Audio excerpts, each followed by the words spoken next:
Toby Joyful Church. We are in 1 Peter 1:20, and we're carrying on this idea where Peter says, if you're going to follow God, then you need to understand these things about Jesus. And the place we're going to go today is really deep. We're just going to scratch the surface. We're going to talk about the last times. And what does Peter mean by that when he says it in verse 20?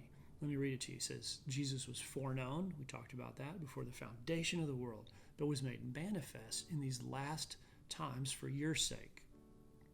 So what does this mean? So we have before time, we have the last times, and there's certain things that we understand about God's unfolding plan of history that humans can understand. There's the church age that we live in now, and I think Peter's predominantly pointing to that. But then we have the rapture that we see coming. We see the new heaven, new earth, and then we see a final judgment for all. So there's a lot that's coming in the last time.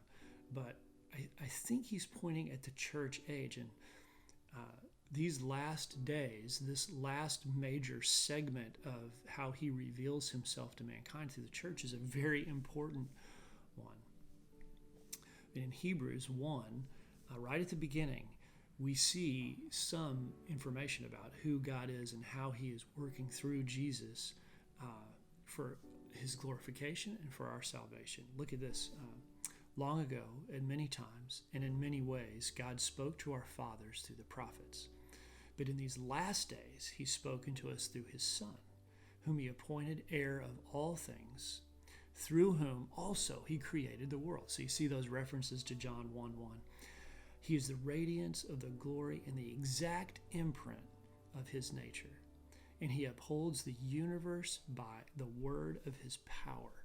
I mean, wow, this is incredible. And after making purification for sins, he sat down at the right hand of majesty on high.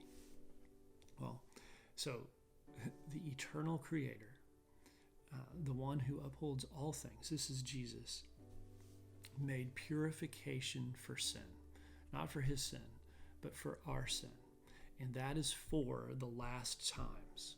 Those are the times that we are in, that purification for sin has been made once and for all by the blood of Christ. So if we're in the last times, if this is the final way that God is going to reveal himself to humans through the church, this is a very important role that we play and a very important thing that he has set up. So let me ask you to think about this. How specifically are you committed to his church, to what he is doing in the last times, these last times that we are currently experiencing? What is your role? How do you fit in? How has he prepared you specifically to act for his church?